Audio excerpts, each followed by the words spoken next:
All right. Well, it is the top of the hour, and we are here with Colleen Johnson, CEO of Pro Kanban, and a very experienced lean and agile person, and someone I've known for many years. Really, it's a pleasure to have you here, Colleen. Thanks, Joshua. I'm really excited to be part of this conversation. You've had a great lineup already on some of these topics, and I'm excited for this conversation. Yeah, and if you're just joining now, don't be shy. Say hello. Tell us where you're from. Ask some questions. We have a nice 45-minute slot here, and we're going to get really deeply into this mantra: be poised to adapt.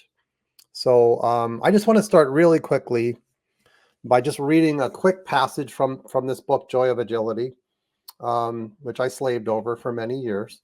So be poised to adapt. This is the introduction to this mantra. On the one hand, being poised means being in balance or at ease. On the other hand, it also means being ready to act or move. When we are poised to adapt, we are ready to respond quickly and easily to change. Examples include altering your approach based on new information, quickly modifying something for a new purpose, or adjusting rapidly to a new reality. David D. Woods, a pioneer of resilience engineering, has studied the relationship between human coordination with automated and intelligent systems for more than 40 years. He explains that being poised to adapt is a readiness to a readiness to revise and a readiness to respond, which must exist before specific challenges are faced. This requires what he calls, and we'll talk about this in the show, adaptive capacity. A system's readiness or potential to change how a system currently works, its models, plans, processes, behaviors, to continue to fit changing situations, anomalies, and surprises. Adaptive capacity. Wonderful phrase. What do you think of that, Colleen? Yeah.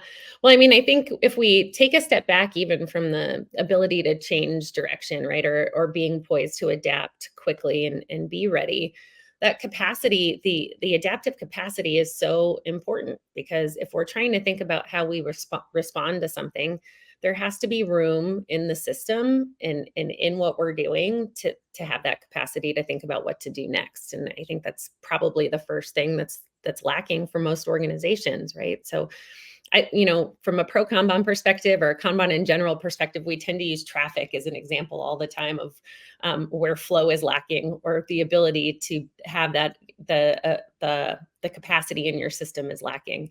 And if you think of the freeway, I've been in Florida, like you said, all week. Traffic here's been atrocious.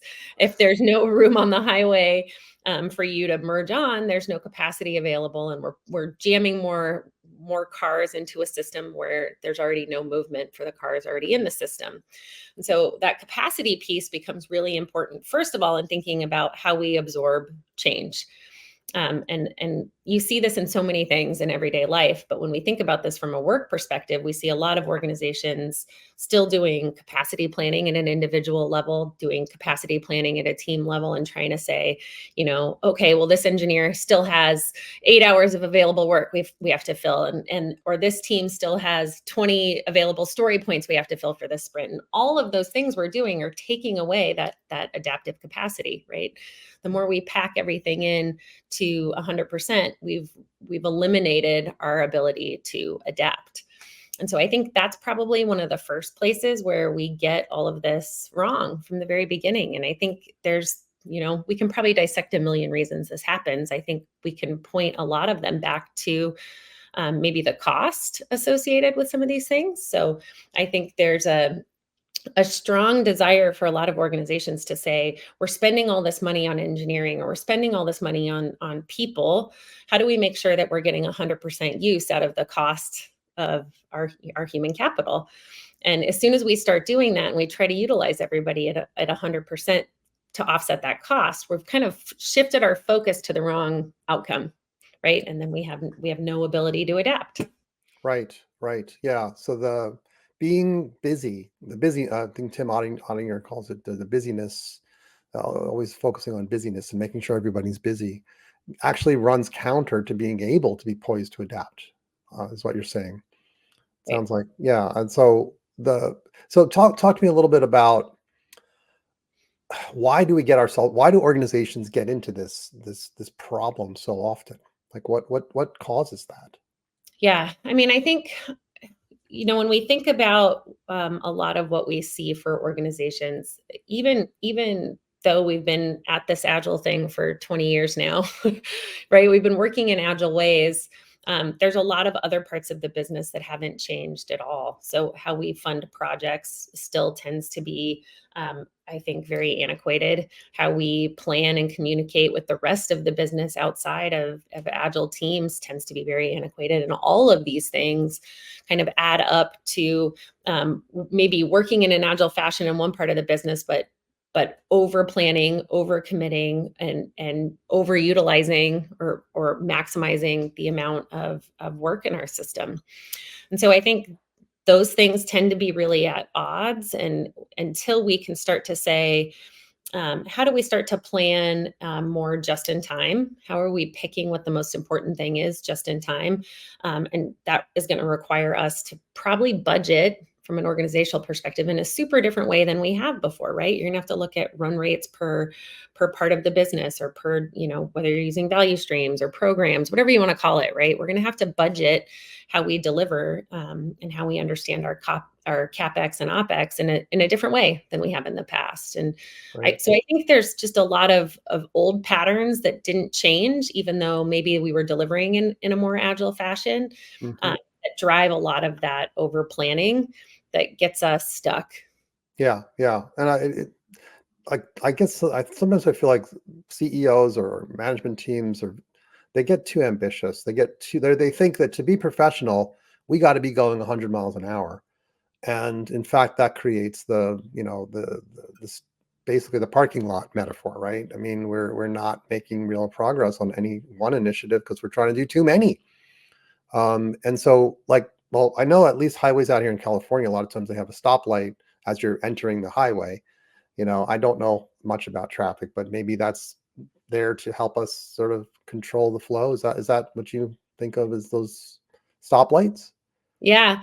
In some ways, yes. In some ways, I would say that for a lot of those stoplights, and this is kind of an interesting pattern we could probably draw to also some agile practices, right? Those stoplights are on a timed interval. So let's say every 90 seconds the light turns green. Is that really helping the flow of traffic? It maybe is putting your thumb over the flow of water, like thumb over the garden hose. It's slowing it down, but there's still nowhere for that car to merge. And so we have those in Denver too. And I feel like a lot of times you see the on-ramps backed up, even though the light is changing. The light might turn green, but there's no capacity for that car to pull in. And so I think, I don't know what a system like that would look like, how you would engineer that, but really we would want that light to not turn green until there was capacity to merge on the road. It would almost be like a one-on, one-off type of system, right? Right. We know a car exited the freeway, now a car can come onto the freeway, rather than just using a timer. And I think we see this in how we work, right? I see a lot of teams using Scrum who are pulling new work into their system. They're going through a planning cycle, even though the work from the last planning cycle hasn't left the freeway, right? So we're constantly pulling new things in because it's like, well, it's a new 2-week cycle. We need to plan what we're working on next, and we're pulling things in without looking at, do we have capacity for this new work? Or maybe there's still work stuck in our system. How much capacity does that mean we have available to pick what's next? Right. Right. Yeah. I mean, this stuff doesn't sound that complicated. I mean, hey, don't take on more work until you like, stop starting and start finishing. Wait to finish stuff before you begin new things. Right. Why is it so difficult for organizations to get this? Well, I think there's a couple things. I think this notion of over planning, we were talking before the show about this concept of being ready. What does being ready mean? And I think for a lot of businesses, when we think of what it means to be ready, that means that there's a plan in place and we know what we're going to deliver. We have a roadmap. And, I've walked into companies that have been like, Colleen, check this out. We have 6 months of sprints planned. And I'm like, that's not good. Like, this isn't a good thing. You're not poised to adapt, right? And Right. what happens when you ship something and find out it's not the right thing, or that the customers aren't happy, or the market shifts, or you lose half your engineering team? What are you going to do, right? Now you have 6 months of work planned, and you're not poised to adapt. And so I think we have to kind of adjust what we think of when we think of what readiness looks like. Mhm. um, and readiness means options, but it means capacity, right? So we need to Right. have options and understand what our options might be. It doesn't mean that there's no work ready to pull or no work planned, right? You need to have some idea of, these 10 things could be the next things we could work on as an organization or as a team. But you want to be more data driven, first of all, and how you select what that work is going to be. And then you have to have capacity. If there's no capacity, you can't respond, right? And Right. and that's the I think those two things of options and capacity have to be true to be truly agile. And I think that over planning and over planning and an over commitment and focus on utilization is really what starts to get a lot of businesses in trouble.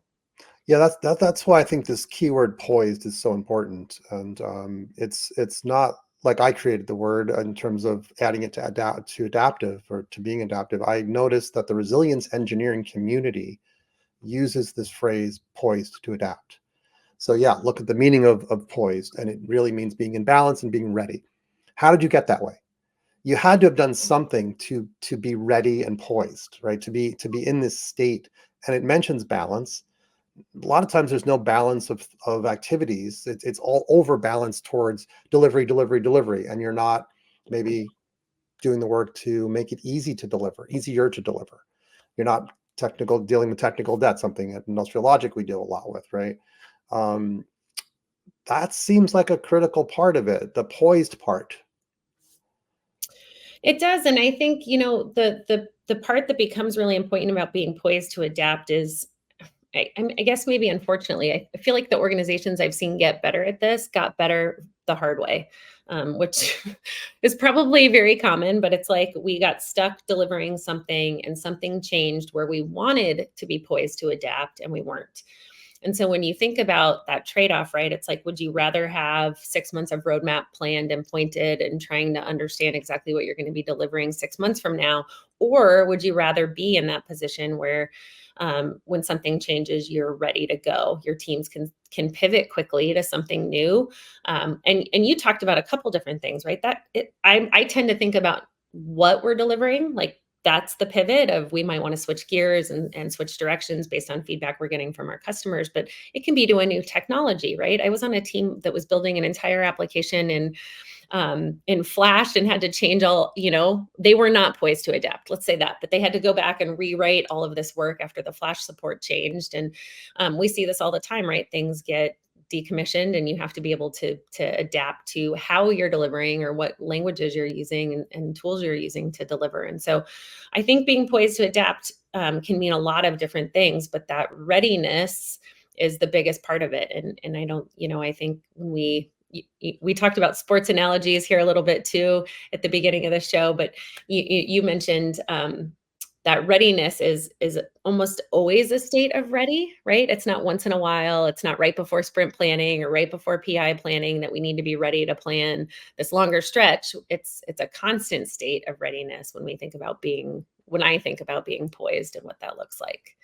Yeah, I mean, the sports metaphor, or in reality, I follow a lot of tennis players, and I'm constantly seeing them in Instagram posts in the gym, either doing strength exercises or flexibility exercises. And I want to bring that back to risk management, right? If you go out on a sporting arena, tennis court, whatever it is, and you're stiff, right? You haven't been stretching. You're very stiff. You're going to hurt yourself, and you're not going to be in the game anymore. Especially in tennis, you see these players sometimes they do splits on the court, right? And I'm like, how do they do that?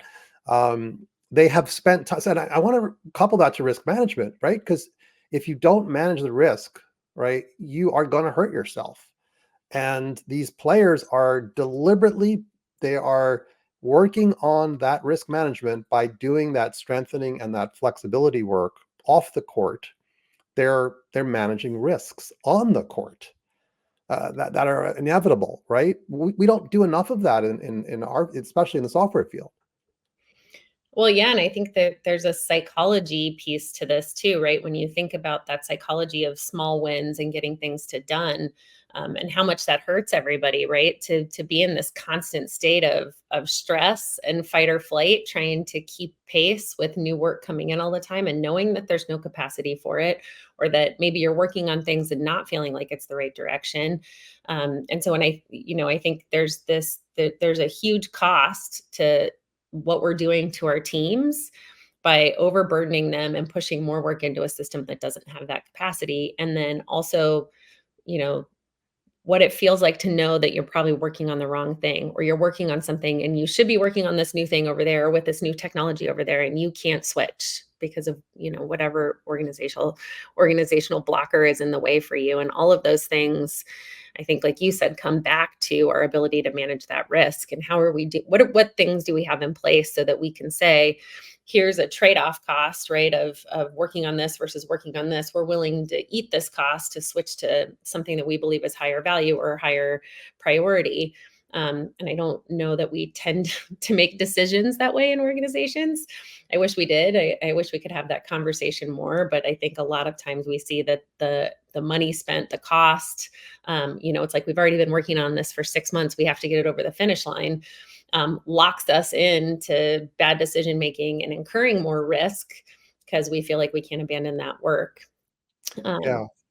I mean, risk management as it's an important part of how I think. It's how I started my career. I started working in banks where I worked in risk management departments, and we helped to calculate the risk of loans or what various financial tools.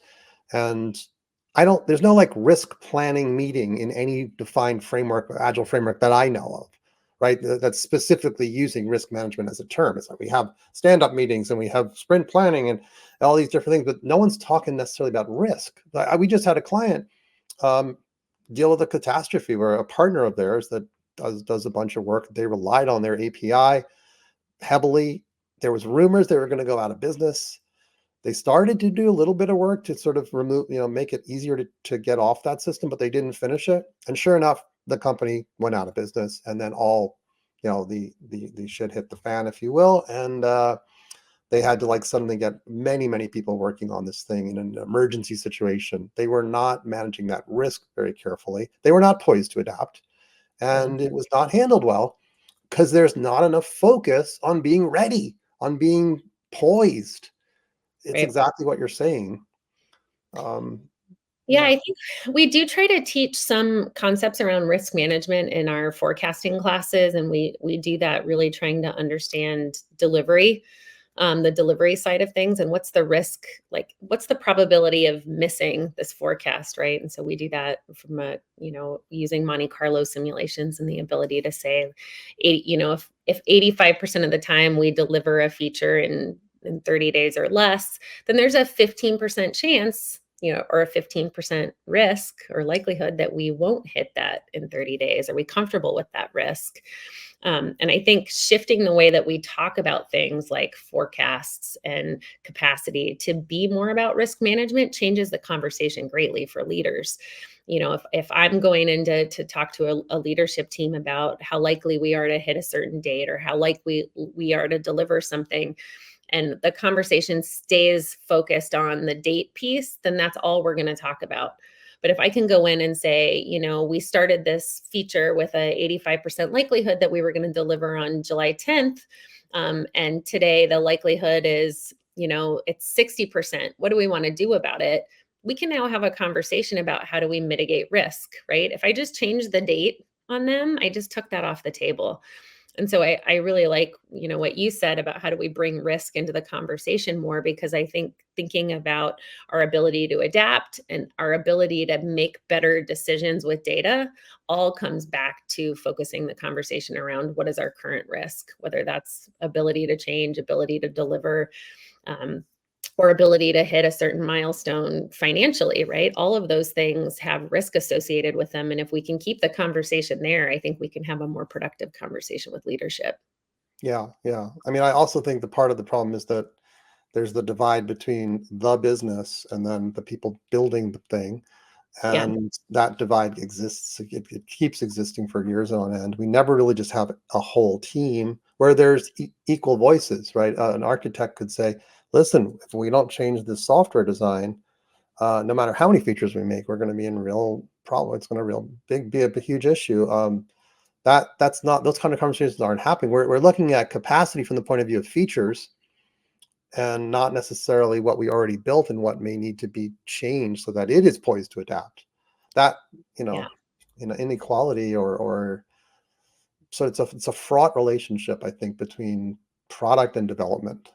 Yeah, and it's a surefire way to lose great people, right? I mean, I think people want to work on they understand the risk of the work that they're doing, and being able to identify where risk is in the system, whether it's what they're building or what they're delivering or how they're building it. The people doing the work are probably the best people to ask about what that risk is. But Right. when you think about things like that, like you said, if an architect's saying, we have something here that's risky that we're building on top of, or the approach we're taking is introducing a lot of risk, but the rest of the organization is saying we have to march forward with this regardless because there's a plan in place, right, or a delivery date in place that we have to hit. You're going to lose good people that way. And I Hmm. know that the market has shifted a lot, and there's a lot of I think it's gone in the last 5 years. It went from everybody spending tons of money trying to hire the best people, and now there's a lot of people available, but there's still a huge cost to bringing in new talent, and getting them up to speed. And so even though there may be more people available to work, losing people is an expensive expensive proposition, right, if you're not listening to them about how to manage that risk so that you are ready to adapt and move on to the right work. Yeah, yeah, absolutely. We have one comment here from a LinkedIn user. Last year, I had a team that, despite having a massive backlog, had to significantly pivot. They just dropped the original thing. Business decided to take the hit, sink the cost. Shock and annoying for the first product, but they got on with it soon enough. Made me think maybe being ready to change is not such a big deal. Yeah, that's awesome, and I think that that's something that should be celebrated in organizations more. The ability to say we're going to walk away from something is something I think we've all been really conditioned to not do. Especially from a business perspective, like you said, there's a cost hit and a business hit to starting work and not finishing it, and it's not something I think we want to do all the time. But I think being able to say this isn't the right investment anymore, or we have new information that has come in that tells us we need to go work on something else, is something businesses should say, hey, we're getting better at this. We're getting better at walking away from those things. Right. I think the other piece of that becomes really important is batch size, right? And so it's a lot easier to walk away from things when they're small. If we've been working on something for 8 months versus 8 weeks versus 8 days, right? The smaller the batch size is, the smaller the investment is. Yes. And so this idea of getting our work items as small as possible, all the way up the food chain here, of whether it's an OKR, an initiative, an epic, whatever you want to call it, getting those as small as possible is going to make it easier for you to adapt and change direction, because the investment that you've made at any given point in that work is going to be smaller. So I think that helps businesses too. If we're going back to that idea of risk and investment here, what's the cost that we've incurred so far? I think psychologically have a harder time walking away from something that's been in progress for 8 months versus 8 weeks. Absolutely. Yeah, that's huge. Thank you for the comment, and keep the comments coming, please. Hello there, Scott from Scotland, and some others who are joining us here. Feel free to say hello and tell us where you're from. We'll keep this going. So the work of pro Kanban, I imagine, is very coupled to this concept of being poised to adapt, right? Can you tell us a little bit more about what you do with your organization and the whole concept of flow, and how it relates? Yeah. From a pro Kanban perspective, I would say there's a couple things we really try to focus on. And the first is data, and using data to make those decisions. And so, I think we talked a little bit about this notion of planning and maybe why our focus from a business perspective tends to be more on having a big plan and how much we're delivering per sprint or whatever. And I think a lot of what we're trying to focus on from a flow perspective is, are we getting things to the customer as quickly as possible? Mhm. That does two things, right? It gives us either feedback that we've delivered the wrong thing, or it gives us feedback that we've delivered the right thing. And both of those are critical to the ability to adapt. And so the value in that is those quick getting things in front of customers quickly, getting that feedback so that you can figure out what to work on next.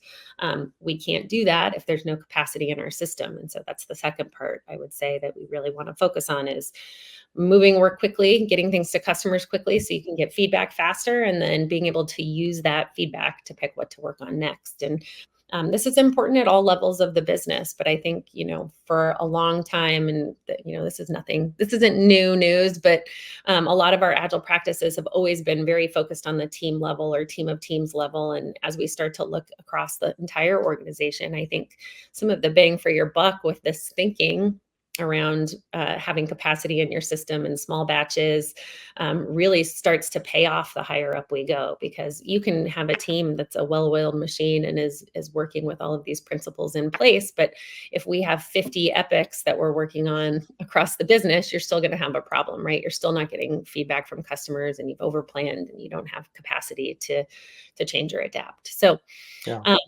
I think a big part of what we're working on from a pro Kanban perspective right now is, how do we take this thinking and apply it to all parts of the business, whether that's product or executives thinking about OKRs and strategic initiatives, because I think that's where you really start to see the benefit come in. And Mhm. from an organizational perspective, that conversation about risk and investment, and are we able to get the return quickly, changes dramatically, right? When we can start to loosen the ties on things like time boxes and some of the quarterly planning systems that we've relied on for so long. Right. Yeah. So let me maybe challenge you a little bit, which is to say, are we putting adaptive capacity data, or even score, like in front scores in front of executives, in front of management? Are we saying, your adaptive capacity is pretty bad. It's a 23 on a scale of 1 to 100 because of this, that, and the other thing. What we're noticing is you are, doing too many things at once. You're overly busy, and your adaptive capacity score is low. You've got to work on that, or you're not going to be an adaptive organization. Yeah, Uh, I've never seen it as a score. I love that idea. I think, when we from a flow metrics perspective, we lean really heavily on work item age to do a lot of that storytelling and motivation for for folks. And I think it works well in this case too, because you could say, if this feature or initiative has been in progress for 8 weeks, we have an idea of how much that's costing us, right? We know our run rate, and we could probably start to figure out what investment has been made to date. That's going to be probably a pretty motivating number in either getting that thing to done or killing it, like our viewer was sharing. But the other piece I think that can be really motivating is when you start to look at how long things have been sitting in the queue. mhm. Um, so when, like if anybody's gone through a drive-through, sometimes you can actually see the thing inside the drive-through window that's telling them how long that car's been in the drive-through, and Oh it yeah. starts to make noise and flash when it hits a certain threshold. Mhm. For an executive organization or executive team, that's looking at, we have high priority things that we can't get started, being able to see how long it's taking you to be ready to pull that work in is going to start to tell you what needs addressed in your system, right? So if I've got a new initiative that I feel like is really important for pro Kanban to be able to pull in, but we don't have the capacity to work on that, and I can see it's been sitting at the top of our backlog for 3 months, that's telling me something, right? And so work item age is a powerful number, whether it's work that's in progress or work that hasn't been started yet. Um, and I think it's a really, unfortunately, a very sobering number for that reason. So being able to start to say, here's how long things have been sitting, whether it's in the system overall or in a certain state of the system, is going to help, I think, illuminate where things are stuck and give you the ability to have a really powerful conversation about why work can't get pulled in. Yeah, Um, yeah. I get itchy when I know we're working on something and 2 days have gone by and we haven't shipped anything. I'm like, what's going on around here? Like we usually ship, by the first or second day, and then if we're into the third day, it's like I wonder what's happening because the sizes of our pieces of work are so small that we're constantly shipping stuff. So It's the work item age, I think, is important. But I guess what got me inspired by what you said is not just working at teams or even the team of teams level, but higher up. How do we help executives get better at being poised to adapt, right? Yeah. How can we as people in the agile community or lean community help them with that? Because I don't feel like they get it yet, and there's room maybe for improvement. Yeah. Well, and risk plays a big part of that, right? The bigger the work items, right? The more risk we're taking on, and the more we're locking ourselves in and not being poised to adapt. So I think Right. it's on the head. We have some questions here. So one is from Olaf, and he's saying this: I have a question from your perspective. Why are there so few people from what we might call the agile community stepping into corporate leadership positions? Um, we're a bit of an exception as CEOs. So yeah, do you want to speak to that at all? Yeah. I saw a funny meme on LinkedIn recently that was like talking about a bunch of agile practices, kind of shouting at an executive with things like, here's the things that matter from an agile point of view. And I think for 99% of the businesses I've been a part of, whether that's consulting or as an employee, that's not what executives care about, right? And it's unfortunate. I think there's benefits for them in understanding the core practices and core principles behind agile thinking, but as a business owner and as an executive, that's not what they're held accountable to. Right. And I think until we shift our language and shift our ability to talk about things like risk and budget and investment and return, there's no place for us in the boardroom. And Right. Yeah. as a CEO and as a business owner, I wouldn't want to put somebody in an executive role who couldn't have those conversations effectively. Yeah. Yeah. And so I think that's a big part of it. Yeah. Yeah. I mean, yes, you've got to be comfortable with business, the business domain, and the pressures of business, right? The Right. pressure, the actual pressure that you have to succeed in business. It often goes against what might be pure concepts, in agile.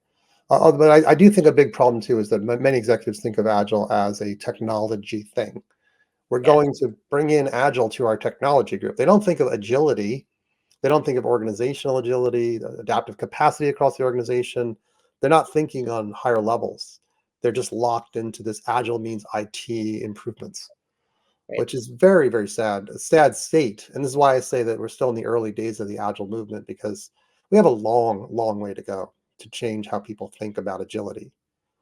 Right. And there's a lot to unravel, right? I think there's still the thinking that it's not just only for engineering or only for technology, but that it's a process. It's something that you roll out, that you're done with at some point. And now the term I think you and I talked about this the last time we spoke, but I think there's a lot of baggage with that now, and that it's going to be hard for us to unpack that for a lot of leaders. Yeah, yeah, absolutely. Yeah, I mean, my hope is that some of these mantras can help, even if they're independent of the word agile, like being poised to adapt. Again, the resilience engineering community loves this term, right? And they look at all kinds of problems in the world, collapsed buildings and train crashes, and they look at the adaptive capacity. They look at how poised to adapt were these organizations prior to these terrible fatal accidents occurring. And most of the time they see a lot of problems. Yeah. Yeah, absolutely. Well, I hope that this helps for some of us out there in thinking about how we can start to talk to leadership more about these things. And I think, like I mentioned, sometimes it takes a failed opportunity for leaders to ask the question, what could we do to be more poised to adapt? And I don't necessarily think that's a bad thing. Sometimes it's the best learning opportunity or the best opportunity to drive some of that change and start asking those questions around what do we need to do to be ready next time so this doesn't happen again. Yeah. And I mean, I also come back to the challenge of balance. I just talked a couple of weeks ago with Esther Derby about being balanced and graceful. And of course, that will connect being balanced with the word being poised. If you're poised, you're in this state of balance. But being in balance is a tough thing in a corporate situation, because you have to look at all the same things we're doing in this organization, right? Do we have the right balance? Are we balancing learning and doing? Right? You mentioned earlier about you Yeah. know putting features out quickly in small batches and learning from the customer, right? Learning rapidly. if we can learn rapidly, you can then adjust your plan and you can then deliver value faster ultimately. But you have to take the time to learn. And if you're not doing that, so you're out of balance. A lot of companies or organizations are out of balance in terms of their learning doing ratio. So to me, being poised to adapt requires like investing in learning and spending time learning. Um, Absolutely. I think it's one of the things we try to focus on when we think about building out like a portfolio level Kanban. We tend to think as the work is shipped, we're done. I always love to put a column on the board after delivery that's something like learn or measure or review, right? Where we keep work that's delivered visible and still part of the conversation until we go back and start to review metrics on how it's performing in the wild. And that I think part of that conversation starts to drive more just-in-time prioritization because you're able to say, okay, well, we shipped this thing a month ago. Here's the feedback we're getting on it. Is it positive? Is it negative? Does that drive what we're going to then pull from our options or our queue into to do next? Because now we're using data to make that decision. And unfortunately, for a lot of, I think this is just human nature, but it's out of sight, out of mind, right? We've shipped it, we're done. It's off, it's not part of the conversation anymore. And I think just keeping it something as simple as that of keeping work that's delivered up on your board until you've had that conversation about how to use the data or archive, are we going to archive this work or are we going to keep it live? Or do we need to make changes to it that are now going to become a higher priority? That kind of starts to drive that full cycle feedback loop, and I think that's missing from a lot of our systems. Absolutely. I mean, I know I've in there, been unfortunately at times built stuff without putting metrics in place to know how much are those features being used. And I try to avoid that at all costs now, right? I don't want to be, I happen to have this on my desk here, which is, I don't want to be flying blind like this. I mean, you've got to be able to instrument your software so are features actually being used or not used. I think, features are almost like, baseball players and you want to see like what's their batting average. Like how often is this feature being used? The login feature is used all the time. Great, awesome. But what about this other feature that we built? Is it's only used like 1% of the time? Maybe it doesn't have a value. Maybe we should get rid of it and do some decremental development, as Kevlin Henley talks about. We're not. I don't think we're even that far along that path of really analyzing what's important in our software and what isn't. No, and it's such an interest. I mean, we put so much focus up front on trying to predict value or put a number on value or estimate value before we start the work, but there's really no way of knowing until we ship it, right? And if that's true, if we can't understand value until we ship something, then how do we mitigate risk, right? How do we minimize the risk that we might be wrong, or maybe we're more likely to be wrong than right with what we're shipping? And that all circles back to what you said. How do we get these batches as small as possible so we're learning as quickly as possible? That's all going to help us be more poised to adapt. Right. Yep. Very cool. Well, yeah, so there's some talk about the Agile community in the comments here. And, I think the Agile community is currently facing sort of a lot of this talk about Agile's dead. And there's a lot of panic about that. I think there's, to me, again, I'll just say, I think Agile's in the early stages. You could say, oh, it's been around 20 years, the Agile Manifesto 2001. But I mean, in terms of our mentality, the way I hear people talk about Agile, it's still very much just focused on, frameworks and how you implement stuff and not the true nature of agility, which is why I wrote Joy of Agility, to clarify what the heck does that word mean in many contexts. And that's, do you also find there's sort of kind of a very IT centric approach to Agile? There is, and I think somebody had put this comment in the chat too, that it's all the panicking agilists that are putting out the Agile is dead. I think there's kind of a couple things that I keep seeing here. I think there's a lot of defensiveness around this topic in particular, of feeling like the industry is shifting and maybe prioritizing different things right now, especially as a lot of organizations are cutting budget and cutting headcount. And that means that we all have to be in a better position to be able to justify why we're there, right? Why are you spending money not just on me as an agilist, on me as a coach, as on these practices? And I think it comes back to what we were talking about earlier, right? There's I think a mismatch of what was sold versus what that was delivered for a lot of organizations, and they're frustrated, and the reaction is, well, we don't want to do this anymore. I would agree with you. I don't think the need is gone.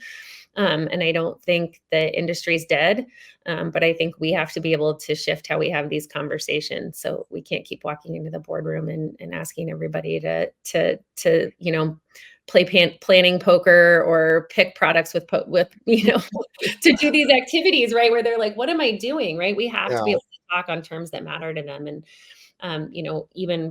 even flow metrics, I would say, to some extent, aren't the things that are going to get them motivated, but being able to leverage flow metrics to talk about risk, like you said, is a conversation that we can have.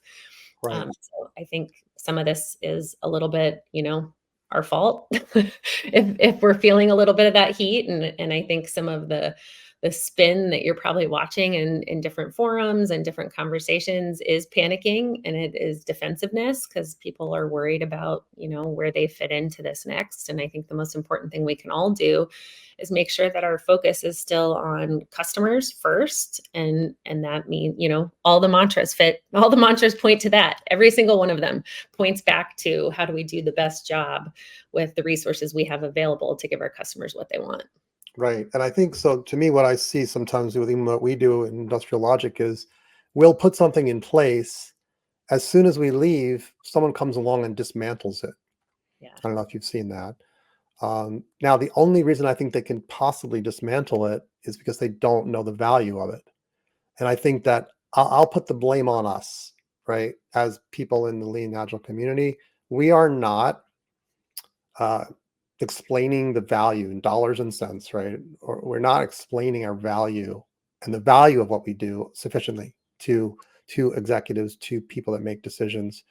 We're in the we were just in the infancy stage of that the last 20, 25 years, right? We still have a long way to go to start talking to at the business level of why this stuff is so friggin' valuable. Because it's not well understood. It's still not well understood. Yeah, and I think going back to what we were talking about with the baggage piece of this, I think it's going to be hard sometimes to lead with agile as the conversation starter now. I see Paige said, we paid all this money for twice the work in half the time. I think this is true for a lot of businesses. We paid all this money and we didn't get what we thought.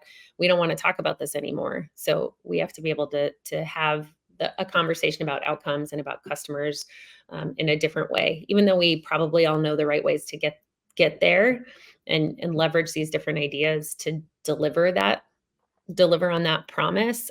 I think the conversation has to shift to different language in order to have the door open these Yeah. days. And it's unfortunate. I think it's kind of silly to even, like, I feel bad saying that. I feel like it's a silly proposition to be like, don't, I've had people tell me, don't use the word Kanban. You can talk about all these things. You can talk about flow, you can talk about metrics, but just don't use the word Kanban. And I'm always like, why? That's ridiculous. Yeah. I I mean, think that's where we're yeah, headed. too much ritual talk and not enough focus on what's needed in the future here. I mean, I think there are some really amazing bright spots, and I think people are not paying attention to them. So there's Yeah. a new book called Govern Agility. I'm starting to read it, and it's really wonderful, and it's looking at a different level. People ought to go out and buy that book, Govern Agility. It's looking at the governance level, which is way up there, high up where we need to be, right? What you're doing with your tools in Pro Kanban, I think, is going higher up and looking at where do management executive really need to be making better decisions about flow, and we have to continue to approach this with beginner's eyes, which is that we're still in the early phases. We have a lot to do. There's a lot of exciting stuff. I wrote Joy of Agility as an exciting new book, not as like a bookend to the 20 plus years, right? It's a way to look at agility differently and go forward with our practice. So, we have to, I think, be optimistic, but look for the bright spots, the things that are really making that difference, and not just focus so much on the past and all that happened in the past, right? It's not going to help us. Right. So yeah, I mean, we're in the last minute or so. I really appreciate you coming on to this live show, and just love the work that you're doing, Dan Vacanti and others too. And just the people that are. I guess I view you as a modern agilist in terms of like the kind of work you're doing to push things forward. Not that you're, following a modern agile approach, but that everything you're doing is based upon stuff we read and agree on. There's a community of us that we've been studying the book Accelerate for many years, right? And so much of what you do is all about that. How do high performance teams really generate amazing value? Yeah, so there's a lot of great work, lots to do though, to There is. continue to improve. Yeah, and I think when we think about all the practices, accelerate, modern agility, all of these things I think are very simple, right? They're simple things, and I think we have to strip some of what we put in place down for a lot of organizations and just get back to a few core practices that enable our ability to be poised to adapt, to deliver quickly, to get feedback faster. In some ways, I think we've kind of over bloated a lot of these practices, and there's a million different ways we could talk about that, but how do we get back to simple things that really allow us to do our best work quickly? Yeah, And I think it's simpler than we give it credit. right. I want to say for some reason, escape the parking lot, because back to our car analogy, Yeah. right? In the highways, there's too many parking lots out there. Yeah, there are. Well, thank you so much, Colleen. I really appreciate you coming on the show, and your fabulous insights, and the work you're doing is great. So it's wonderful to be a colleague with you on this industry. And thanks for everyone who showed up. We will be doing this again next week. We have, I think, 3 more sessions from Joy of Agility mantras, and looking forward to the upcoming guests. So again, thanks again. This recording will be available on YouTube within a few days. Thank you again. Thanks, everyone.